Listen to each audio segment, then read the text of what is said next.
So here's the first look. Diya Salai by Kailash Satyarthi.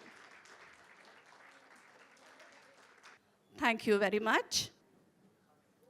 So may I now invite Ma'am Namita Gokhale, a renowned author, to say a few words. Ma'am Gokhale, please. Kailash Satyarthi जी की आत्मकथा एक अत्यंत भावुक और संवेदनशील पुस्तक है और मुझे बहुत गर्व है कि आज मैं यहाँ हूँ as the co-founder and co-director of the Jaipur festival to welcome him to our festival. हम कई सालों से कोशिश कर रहे थे कि ये आए यहाँ और इस साल इनकी नई पुस्तक की वजह से हमें ये मौका मिला। और his life has been, his life story follows the commitment to the mission of fighting the exploitation of children and the young. At the Jaipur Literature Festival, we try to show the possible and the impossible becoming possible. And that has been done with the dedication which he has described in his book, Diya Salai. दिया सलाई title भी मुझे बहुत अच्छा लगा। कोई direct नहीं है, एक दिया होता है पर दिया को जलता कैसे है उसकी कहानी इनकी आत्मकथा में है। उनके मुंह में उनकी स्माइल देख के हम समझ सकते हैं कि उनका कितना सरल स्वभाव है और उनकी मैंने जितनी तारीफ़ सुनी है वो कम नहीं है। अभी मैं भूटान गई थी, भूटान में इन्होंने एक लेक्चर दिया। हाँ, वो लोग कह रहे थे कि ये तो कोई पुराने बुद्धिस्ट इनके कनेक्शंस रह चुके हैं ज़रूर।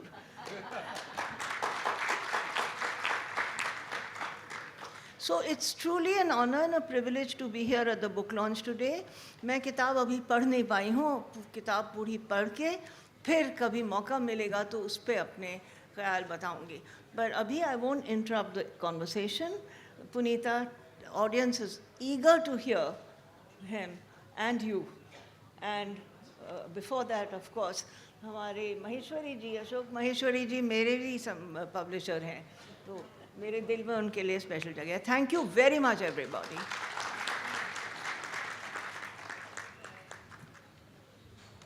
Thank you.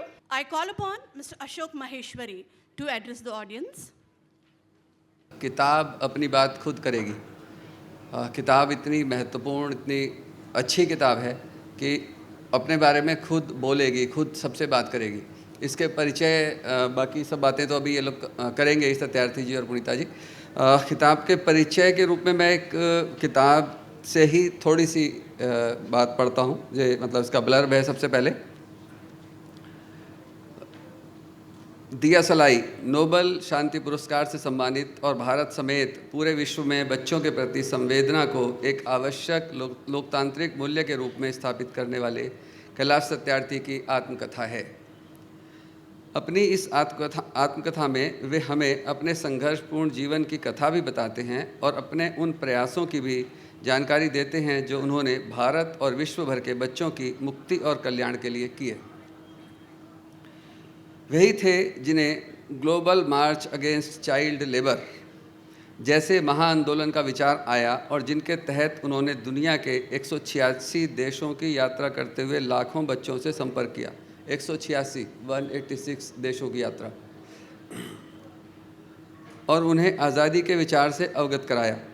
शिक्षा के लिए भी उन्होंने विश्व स्तर पर कैंपेन चलाया। अपने मानवीय और सामाजिक कार्यों के लिए उन्हें अनेकों बार पुरस्कृत भी किया गया, लेकिन अपना वास्तविक पुरस्कार वे उन बच्चों की मुस्कुराहट को मानते हैं जो उन्होंने हर ओर से निराश और समाज के शुद्र स्वार्थों की भेंट चढ़ते बच्चों को दी। सहज और संप्रेषणीय भाषा में लिखी हुई उनकी यह आत्मकथा हमें प्रेरित भी करती है, संवेदनशील भी बनाती है और उन भीषण तथ्यों से भी परिचित कराती है जो हमारे सामने दुनिया के विराट नक्शे पर लिखते बिलखते बच्चों का पता देते हैं। सत्यार्थी जी से बातचीत सीधे होगी, ज़्यादा देर उसके बीच में रहना ठीक नहीं। धन्यवाद।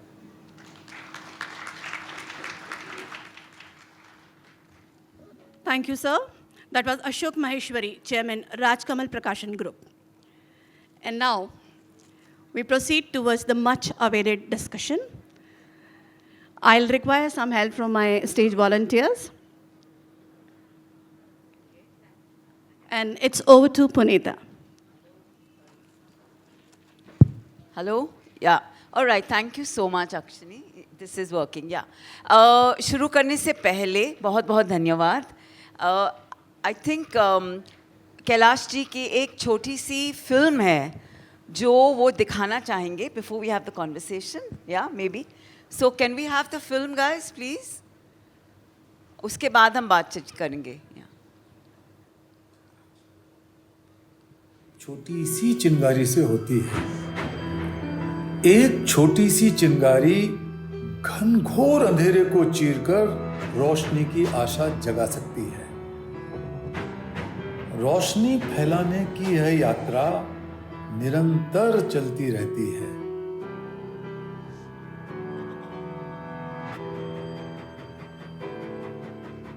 यह एक ऐसी यात्रा है जो कदम कदम पर उम्मीद की लौ जलाती है.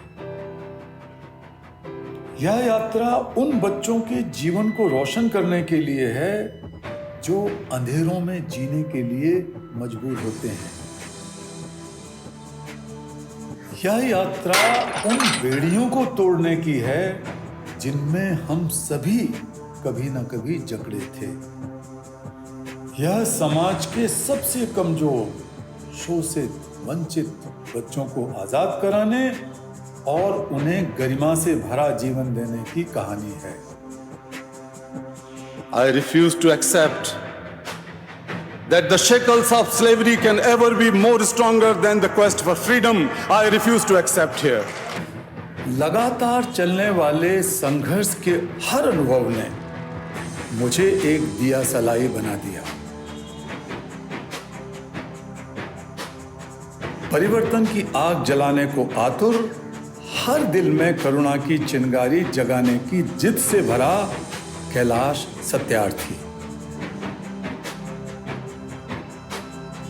मेरी आत्मकथा का भला इससे बेहतर नाम और क्या हो सकता था.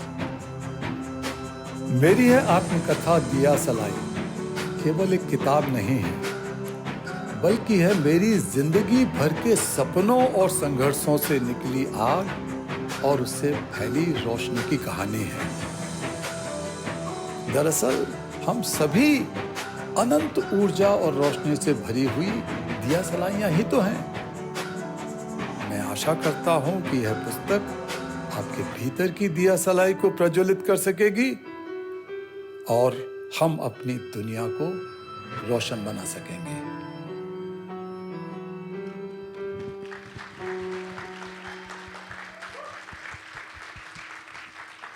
वाह, बहुत शुक्रिया कैलाश जी यहाँ आने के लिए. और दिया सलाई इतना सुंदर, ये आप जब टाइटल आपने चुना है, आपने जब आप नौजवान थे आपने एक कविता भी लिखी थी दिया सलाई के ऊपर. थोड़ा वो आप हमको अब बता सकेंगे? आपको याद होगा ना उसको? जी. Let's hear. It's a poem that Kailash ji wrote, almost like a prophetic poem, right? जी. तो बहुत धन्यवाद पुनीता जी, और सबका धन्यवाद. पहले मुझे एकदम उसकी पूरी लाइनें तो इस वक्त याद नहीं है, लेकिन मोटे तो आपके पास, अरे वाह, है मेरे पास, आप देख लीजिए. तभी तो आप जयपुर लिट फेस्टिवल का संयोजन कर पा रही हो. इतनी क्षमता हम में होती तो हम भी कर लेते. नहीं. तो ये इसका थोड़ा सा 2 लाइन 3 लाइनें और पहले की हैं. अच्छा. हाँ. कल मैंने एक मोमबत्ती जलाई थी आसपास के अंधेरे को दूर करने के लिए, लेकिन आपने इसे बचपने की फितरत कहा और उसे बुझा दी. आज मैंने व्यवस्था की सड़न, द फिल्थ ऑफ सिस्टम, उसको दूर करने के लिए, एक सुगंध बिखेरने के लिए अगरबत्ती जलाई और आपने उसे बुझा दी और कहा ये नौजवानी का उन्माद है. कल मैं एक दिया सलाई की तीली बनकर खुद को परिभाषित करूंगा, तब मोमबत्ती अगरबत्ती बनकर चलने की ज़रूरत नहीं पड़ेगी मुझे। मैं भले ही रहूं न रहूं, तुम रहो न रहो, ढेरों मोमबत्तियां और अगरबत्तियां जरूर जलेंगी और हमारे बच्चे रोशनी और खुशबू में पलेंगे बढ़ेंगे। Wonderful, wonderful. और ये कविता मैंने लगभग 17 साल की उम्र में लिखी थी। Kailash, if you could translate it for those of us who don't understand Hindi, Yeah. just संक्षेप में, हाँ. Diya Salai, by the way, means matchbox, right? Yes, yeah. Yeah. So the title of this book is Matchbox, and I've written this poem, not Matchbox, Matchstick, sorry. Matchsticks, I'm Matchstick. sorry. Apologies. So I was so influenced by your poetry, my poetry, Your which you have, poetry, sir. yeah. So which you have shown to me Yeah. spontaneously. So I started repeating the same words. So matchstick. Matchstick. So I wrote this poem when I was 17, and it says that yesterday I have ignited or lit up a candle, but you have put it off saying that this is a kind of madness of a child or a young person. So I also tried to put some incense stick, ignited it, but you have rubbed it off saying that this is all nonsense. But tomorrow, I am going to become a matchstick and make sure that millions of candles or lamps would be lit up and dispel the darkness. And I can promise, it has been written, that one day will come when, if I'm not there and you will not be alive, then our children will be happy and enjoy the light out of the first matchstick which I am. And spread the light. I will spread the light. Right. And sir, आपने खुशबू की बात भी की है, incense sticks. हाँ, incense. Not just light, but also fragrance. Yeah, fragrance also. Yeah. Amazing. I have read your poem. Thank you so much. So it's quite fascinating. Kailash ji का ये उन्होंने 17 साल में लिखा. He was 17 when he wrote this. Surely this just doesn't happen like that. I want him to just take us back to his childhood. He was born as Kailash Sharma in a Brahmin family in Madhya Pradesh, right? True. What happened, sir? What were your experiences in childhood that brought you to the point of saying, you know, I want to be this Diya Salai? And how did the name Satyarthi come about?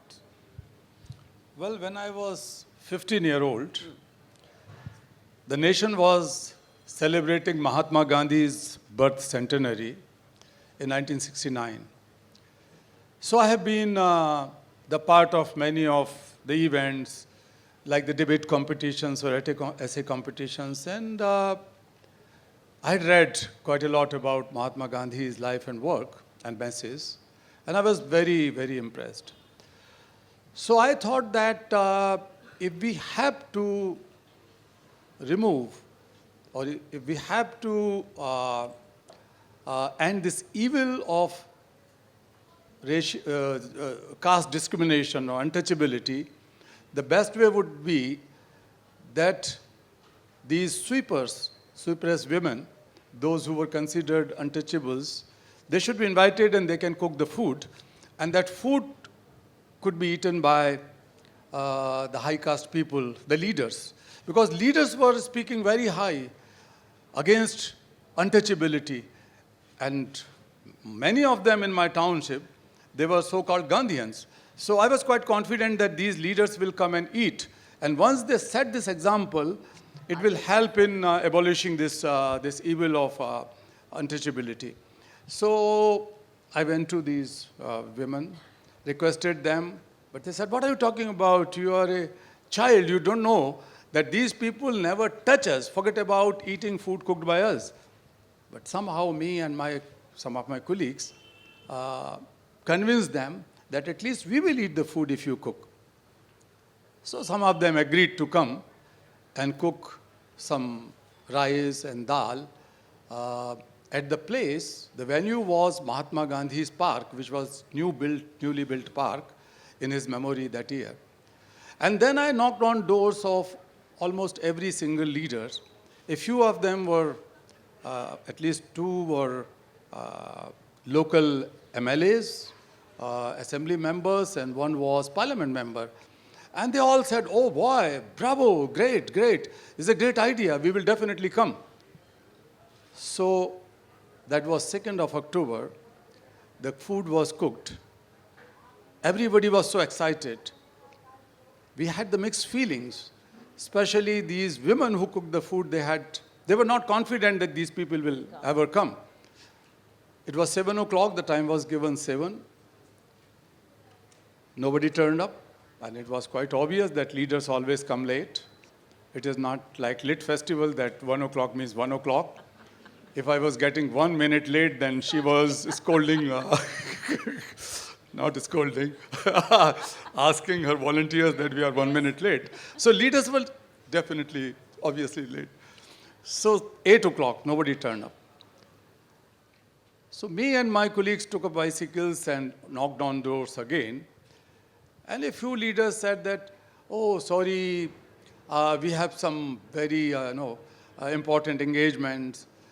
Others said that I'm waiting for a call from the high command, and I don't know what is high command. I thought that these leaders are the highest command in my town, but there was something high command. And two of them told that, unfortunately, we are not okay. One said that I had some stomachache and so on. So none of them turned up. It was 11 o'clock. We kept on waiting until 11. And I could not hold my tears. I was so angry from inside and so sad that what are we talking about? All these people keep on preaching untouchability is bad and we have to abolish it. But when it comes to reality, not a single person came to eat the food cooked by so-called untouchables. And what were the women saying at that point? कि हमने बताया ही था आपको. So women did not say anything. I had no courage to look into their eyes. हम उनको देख भी नहीं पा रहे थे. किस हिम्मत से देखते? But suddenly I tell you that I sat down. I took some khichdi in my plate, and I started eating. And then I burst. I could not hold myself, and I was crying badly when I ate the first bite of this khichdi. And then from the back, I felt a gentle motherly touch of an elderly, untouchable, so-called untouchable woman, mother. And she said, "Why are you crying, my son? What you have done, nobody could even think of doing. We could never imagine that a Brahmin boy is eating the food cooked by us. And we always had a doubt that these people will not turn up." Somehow, we ate the food and came back home. When I came at my courtyard, small courtyard, some high caste people, not the leaders, political leaders, but the Brahmin leaders were sitting, relatives. And they were scolding my family and they were saying that, and threatening that you will be outcasted. Not only this boy who made this sin, but also you, the entire family, would be outcasted. And nothing is a bigger punishment than the outcast. So when I came, I saw all this theater, and I became even more angry. So finally, the decision was made that this boy should be taken to River Ganges, to Prayagraj. My God. Or And be cleansed of his sins. yeah, then he has to wash away his sins, and then he should come back, and the family has to organize a feast with 101 Brahmins, and touch their feet, wash their feet, and take the sprinkles of that water. And that made me even more angry. Obviously, I was a 15-year-old boy. And then my mother and my brothers pleaded that we will give him a separate room. So please, because I did not agree to go for washing out my sin, because I was adamant that I did not make any sin. You guys are making sins. You are sinners, not me. So finally, a separate small room was given to me, and the whole night, my mother was waiting in that courtyard and crying. She was hoping that perhaps my son will change his mind and so that he can come and eat. Because I used to eat with her every day, being the youngest son in the family, but I could not do it. And they had to give me food separately and water separately. And so I lived like that. But that जैसे night, आप प्रायश्चित कर रहे थे in a way, right? प्रायश्चित नहीं कर रहे, हमको तो No, गुस्सा, but they wanted you हाँ, to they do it, wanted हाँ. कि प्रायश्चित कर लेंगे, लेकिन हमने नहीं किया. और पूरी रात फिर हम सोचते रहे कि मैंने सोचा कि ये मुझे जाति से निकालने वाले कौन होते हैं. मैं पूरी जिंदगी से जात पात, मजहब, ऊंच नीच, ये सारे जो डिवाइड हैं, जो ह्यूमैनिटी के ऊपर कलंक हैं, इनको अपनी ज़िंदगी से निकाल के फेंक दूंगा. And the best way I thought that I should give up my name, I should remove my name which was, my surname was Sharma and that was Brahmin name. मैंने सोचा कि इस ब्राह्मण नेम को हटा के I have to give a new name to myself, and I gave this new name. Satyarthi means seeker of truth.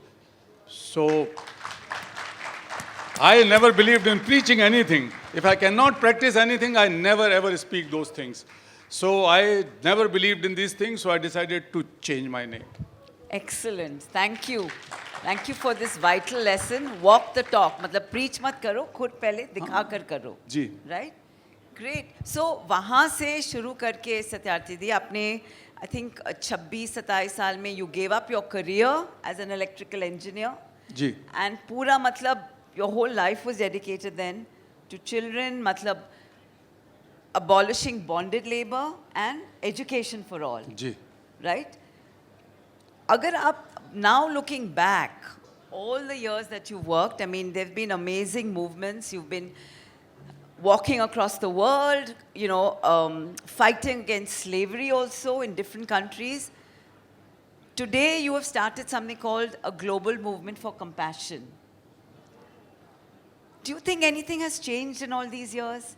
And how relevant, okay, to go back a bit, how would you define compassion? हम इतनी आसानी से कहते हैं empathy and compassion. Compassion का मतलब क्या है? जी. So in all those years, after my Nobel Prize, some of the senior journalists and even the members of the Nobel Committee asked me that in 1 or 2 sentences, say what have you achieved in your life? तो मैंने कहा कि ज़िंदगी में आपको क्या मिला जब उन्होंने पूछा. So my answer was very simple, that my most humble contribution to humanity was or is that I was able to bring the faces of the most neglected and faceless children in the global political social discourse. I could bring their voice, those who were voiceless for ages, for centuries. These children are now being heard. No government can simply ignore their voice. No government and no business, no society can ignore the faces of those children who remained faceless for ages. मेरी ज़िंदगी में मैं उनको पहचान दिला पाया, आवाज़ दिला पाया उन बच्चों को. और यही मेरी ज़िंदगी का. अपने अधिकार दिया उनको. हाँ, तो उससे अधिकार की लड़ाई की शुरुआत थी. अब लेकिन धीरे धीरे मैं ये देखा, स्पेशली ड्यूरिंग द पैंडेमिक के दौरान तो दुनिया में सब बंद हो गया, and uncertainty was there and the chaos and everything was there. तो उन्हीं दिनों it was just a coincidence कि United Nations launched a new report on child labour, slavery and trafficking. तो उसके लॉन्च में कई यूएन एजेंसीज के heads थे, यूनेस्को, यूनिसेफ, ILO, UN की डिप्टी सेक्रेटरी जनरल. तो बच्चों के लिए मैं काम करता हूँ तो वो सब इज्जत करते हैं मेरी, तो उन्होंने मुझे भी उस लॉन्च में बुलाया. It was online launch. तो उस लॉन्च में से पहले मुझे वो रिपोर्ट मिल गई थी, तो मैं बहुत नाराज़ बैठा था.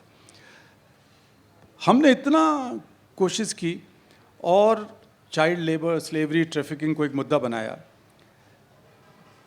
ईयर 2000 में दुनिया में करीब 250 मिलियन मतलब 25 करोड़ बच्चे बाल मजदूरी करते थे। 2016 होते होते उनकी संख्या घटकर 152 मिलियन रह गई, लगभग 15 करोड़। लेकिन 2016 से 2020 के बीच में ये तादाद बढ़ के 160 मिलियन हो गई, 16 करोड़ हो गई। जो घट रही थी वो बढ़ गई। और ये वो 4 साल थे जिन 4 सालों में सस्टेनेबल डेवलपमेंट गोल तय किए हमने और कहा कि 2025 तक सब बच्चों का शोषण खत्म कर देंगे हम। लेकिन ये तादाद बढ़ रही है। इसने मुझे बहुत विचलित किया, मैं बहुत नाराज हुआ। उस मीटिंग में मैंने कहा कि there is no excuse, there is no justification. None of you, including me, can hide behind any curtain or any wall to excuse ourselves that why this is happening. और मैं आज भी कहता हूं कि world has never been so wealthier as it is today. It has never been so informed as it is today. It has never been so fast and so connected as it is today. आज दुनिया जितनी अमीर है उतनी पहले कभी नहीं थी। लेकिन इसके बावजूद भी I confess, who have been working and fought for this cause of the children across the globe in last almost 50 years, that we are sinners as human race because we are not prioritizing our children who are facing multiple problems and crises, including those who are being killed or their parents is being killed in the wars and insurgencies and conflicts, those who are becoming the victims of hatred and violence and divide. World has never been so broken and divided as it is today, in spite of all these achievements we have made. ये हमको मानना चाहिए ईमानदारी से। इसमें guilt की बात नहीं है, बल्कि हमारे लिए चैलेंज है कि हमें इसको स्वीकार करना चाहिए। तब I thought that there is a serious problem. There is a gap which is deepening and widening between the problem solvers and the problem sufferers. Solve के लिए जो बैठे हैं पॉलिटिशियन, सॉल्व के लिए जो बैठे हैं धर्मगुरु, प्रॉब्लम सॉल्व करने के लिए दुनिया की अलग अलग, जो बैठे हैं सामाजिक कार्यकर्ता और टीचर्स हैं, डॉक्टर्स हैं, मरीज के साथ बीमारी उसकी प्रॉब्लम है, सफरिंग है, उस सफरिंग को सॉल्व करने के लिए डॉक्टर का काम है। लेकिन this gap is growing because of the growing lack of moral responsibility and moral accountability. A sense of urgency, a feeling which is needed as oxygen that I am a problem solver, I have been assigned with some job or given some authority by the grace of God or whatever I have earned in my life. हमारा काम है कि हम इस समस्या का समाधान करें। डॉक्टर के नाते हम मरीज के दुख दर्द को अपनी तरह समझ के उसे दूर करें। ये क्या है? ये गैप हर जगह बढ़ रहा है। धर्मगुरु बोले जा रहे हैं, समझाए जा रहे हैं। उनकी ज़िंदगियों को झांक के देखो। मैं सभी धर्मों की बात कर रहा हूँ। अच्छे लोग भी हैं, शायद हम उन्हें जानते भी नहीं हैं, लेकिन हमको जानते हैं उनकी ज़िंदगियों को झांकें। हर फील्ड में ये हो रहा है। मैं उनकी बुराई नहीं कर रहा, लेकिन मैं ये मानता हूँ कि हमें ईमानदार होना चाहिए उन लोगों के लिए जिनके लिए हम मॉरली अकाउंटेबल हैं। और सिर्फ बातचीत करना काफ़ी नहीं है। बातचीत से काम नहीं, आपकी ज़िंदगी में आपको करना पड़ेगा। And that oxygen which is needed in all individuals and institutions for the survival of this basic honesty, being a human being, is nothing but compassion. Compassion is not empathy, mercy, kindness, pity. These things are benevolence, service. ये compassion नहीं है. They are good human traits though. Compassion is the most powerful feeling and action to solve problems. It has tremendous transformative power. All the religions in the world were born out of someone's compassion. When someone has felt that these are the problems which are so deep-rooted, we cannot solve it only through just talking and writing and just prescribing some solutions, but we have to do. And all revolutions in the world and all social transformation movements in the world were born out of someone's compassion, that spark which has compelled someone to take action to solve those problems. दिल में उनके जो तड़फ थी उसको ईमानदारी से उन्होंने समस्या को दूर करने में लगाया। वही कंपैशन है। कंपैशन एक पावर है, कंपैशन वीकनेस नहीं है, कंपैशन एम्पैथी नहीं है। जब आप दान देते हो तो आपका हाथ ऊपर है, लेने वाले का नीचे है। काइंडनेस करते हो तो आपके अंदर अहंकार पैदा होता है, एक भावना पैदा होती है कि that person should at least thank me. लेकिन कंपैशन में आप वो भावना नहीं है कि जब आप किसी से अपेक्षा करो कि वो आपको धन्यवाद दे, बदले में आपको वोट दे दे, बदले में आपको कुछ आपका सामान खरीद ले, ऐसा नहीं है। कंपैशन में आप फील करते हो कि ये मैं ही तो हूँ जो सफ़र कर रहा है, और इससे बड़ी ईश्वर की कोई सेवा नहीं हो सकती। जो दुखी है, जो प्रॉब्लम में फंसा हुआ है, वो मैं हूँ। ये एहसास हमारे अंदर होना चाहिए। That's why I have launch this movement, Satyarthi movement for global compassion. So that is not हमारे अब दोबारा तो मुझे नोबेल पीस प्राइज मिलना नहीं है। लोग मुझसे कहते हैं कि कैलाश जी 70 साल की उम्र में आपको ये क्या सूझी, एक नया पागलपन सूझा है कि आप पूरा नैरेटिव बदलना चाहते हैं कंपैशन का। जो धर्मगुरु कहते चले आ रहे हैं उससे उलट कह रहे हैं आप कह रहे हैं इसे भावना नहीं है, ये तो एक्शन है कंपैशन, जिसमें आपको लड़ना है उन बुराइयों के खिलाफ। Compassion can bring justice, equality, sustainability and peace, and only compassion can bring it. तो ये लोग कहते हैं धार्मिक तो नहीं है ये बात। हमने कहा कि भाई मैं उस धर्म को नहीं मानता जो आपको चुपचाप बेवकूफ़ बनाता रहे। धर्म वो है जो हमारे सबके अंदर ईश्वर के रूप में रहता है, किसी मंदिर मस्जिद में नहीं, हमारे अंदर है वो।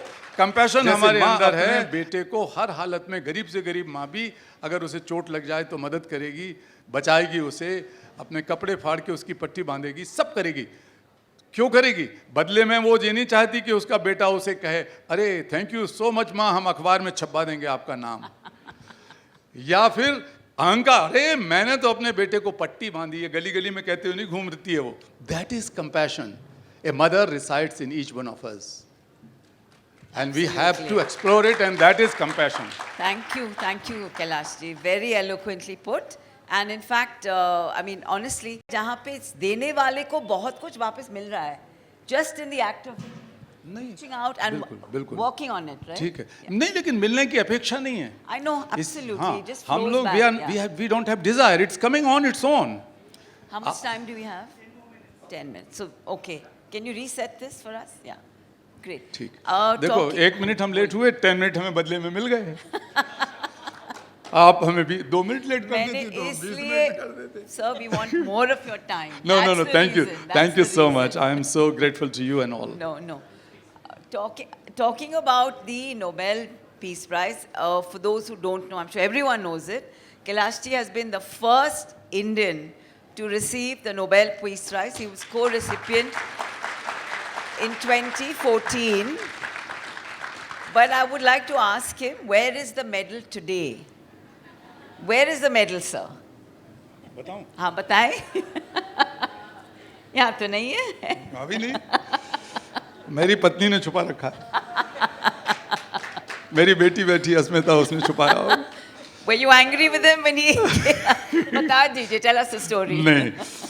तो when this peace prize was announced, and I could not believe actually, क्योंकि इतने हमारे देश में महापुरुष हैं, सचमुच हुए हैं, उनके नाम चलते रहे, लेकिन कभी ऐसा नहीं हुआ। So when I got the call from a journalist, I could not believe my ears. Congratulating you. तो वो हाँ कांग्रेचुलेशन में उसने पता क्या कहा, एनडीटीवी का एक जर्नलिस्ट था, उसने कहा Kailash ji Nobel prize, and he was so excited, overwhelmed with this joy or emotion, he could not complete his full sentence. And I was working in my office, I was googling something, and I started googling Nobel Peace Prize 2014. मैंने सोचा किसी को मिला होगा, he is asking for some comment, but ऐसा नहीं था। थोड़ी देर बाद 5-4 मिनट, एक मिनट के अंदर ही हमारे लोग आ गए, ऑफिस के लोग, और गले मिल के रोने लगे, चिपटने लगे। तो मैं इतना बेवकूफ़ भी नहीं था, मैंने सोचा ये हादसा मेरे साथ हो गया। लेकिन मेरी ज़िंदगी में एक आशा थी, ख्वाहिश थी, जिसको 50 साल में पूरी नहीं कर पाया। वो ये थी कि मैं एक दिन एक नोबेल पीस लॉरिएट के साथ फ़ोटो खिंचवाऊँगा, और नहीं हो पाया वो। एक बार दलाई लामा मुझे मिले भी, लेकिन फ़ोटो नहीं हो पाया। तो मैं बहुत दुखी होता रहा. सो जब मेरी खबर आई तो मैंने सोचा कि I need a photo with A Nobel laureate. So I picked up my camera, this smartphone. Phone लेके मैं अंदर घुसा वॉशरूम में और शीशे के सामने खड़े होकर मैंने 1 दर्जन फोटो खींचे. धड़ धड़ धड़ धड़, Kailash Satyarthi with Nobel laureate and even the Nobel Peace Laureate. That is a true story. lovely story. So anyway, so सबने कहा कि नोबेल प्राइज पहली बार इंडिया का कोई आदमी गली गए गांव. मेरी आत्मकथा में आप ये सब पढ़ेंगे कि कितनी मुसीबतों में. My father was a police constable. He passed away when I was young. My mother was totally illiterate, but she was so adamant that all her children should go to school and receive good, great education. Anyway, that is a different story. जो किताब में है. लेकिन मैं राष्ट्रपति जी ने मुझे बुलाया, प्रणब मुखर्जी जी थे, तो वो बहुत भावुक हो गए और उन्होंने कहा कि Kailash, perhaps you didn't know that in this great land there is no single Nobel medal, let alone peace prize. लेकिन जिसको भी मिला या तो वो पहले से ही विदेशी बन गए थे, दूसरे देश में जाकर रह गए, या बाद में बस गए. तो नोबेल मेडल इस धरती पर एक भी नहीं है. और रविन्द्रनाथ टैगोर जी का था जो कि चोरी हो गया. तो चोरी हो गया था वहाँ से, शांति निकेतन से. सो मैं और मेरी पत्नी, मेरी बेटी, बेटा, हम लोग सोचे कि यार हम घर में इसको रख के क्या करेंगे. ये तो हमें भारत के नाम, भारत की जनता के नाम, it belongs to them and it should be dedicated to them. So एक तरीका से डेडिकेटेशन मैं अखबार में कर देता कि I dedicate this medal to my people in the country. तो तब तो मैं एक पॉलिटिशियन हो जाता. तो मैं वो नहीं बनना चाहता था. तो वो तो छोड़ दिया मैंने बचपन में गांधी जी की घटना से. सो मैंने सोचा कि ऐसा करते हैं कि फिजिकली जब नोबेल मेडल लेके आऊँगा तो मैं राष्ट्रपति जी को सौंप दूंगा कि आप इसको रखिए, being the first citizen of the country, and this is being given away to the countrymen and women and children of my country. तो उन्होंने कहा मुझे बुला के कि ये चिट्ठी तुमने लिखी है, ये कैसे हो सकता है, क्योंकि by the time his people have made some research and they found that there is no precedent in the world. किसी भी नोबेल प्राइज, पीस तो अलग माना जाता है थोड़ा सा, लेकिन दूसरे प्राइज वालों ने भी अपने देश की जनता के नाम नोबेल पुरस्कार समर्पित नहीं किया उनके 100 साल के इतिहास में.